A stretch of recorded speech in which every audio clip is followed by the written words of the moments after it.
What if the man who took back Jerusalem chose mercy instead of revenge? What if the city that saw rivers of blood was saved by the very man who had every reason to destroy it?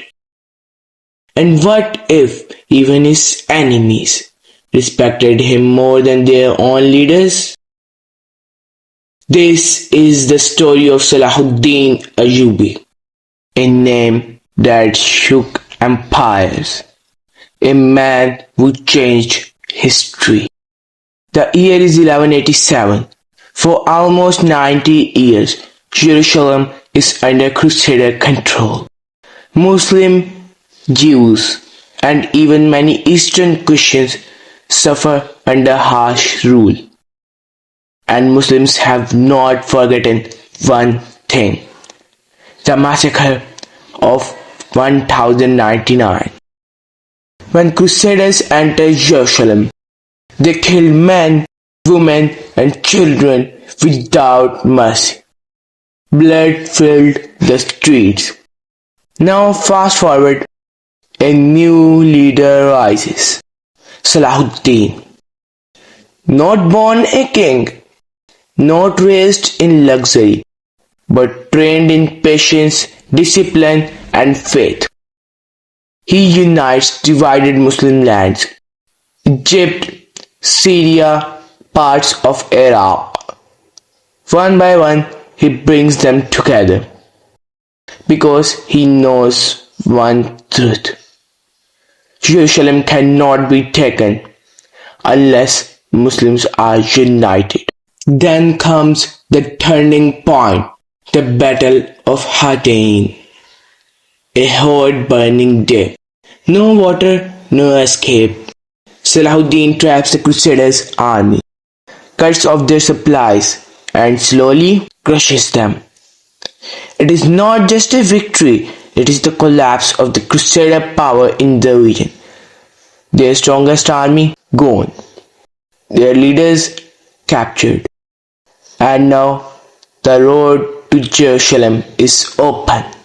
Salahuddin marches, city after city surrenders.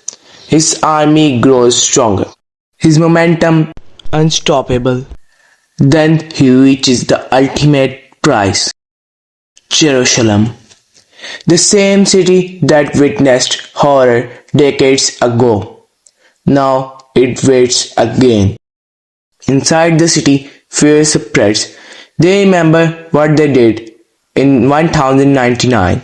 They expect the same in return: revenge, blood, destruction. But Salahuddin is not like them. He surrounds the city, applies pressure, but avoids unnecessary killing. He gives them a chance: surrender and live. At first, they refuse. They prepare for a last fight, but they know they cannot win. Finally, they surrender. And now comes the moment that defines him forever. Salahuddin enters Jerusalem not as a butcher, but as a leader. No mass killings, no revenge, no rivers of blood. Instead, mercy. He allows Christians to live safely. Those who can pay are released. Those who cannot, many are freed anyway. He even used his own money to help the poor go free. Families are not separated. Children are not harmed. Women are protected. Even churches are respected. No destruction, no forced conversions. The city is calm. Order returns. And something incredible happens. His enemies begin to respect him because they expected a monster. But they saw a man of honor, a man who kept his words, a man who showed control when revenge was easy. One story stands out. A Christian woman comes crying.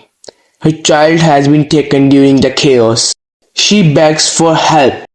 Salahuddin listens, orders a search, and returns the child to her. She leaves in tears, not of fear, but of relief. Another moment, a defeated enemy stands before him, weak, captured, hopeless.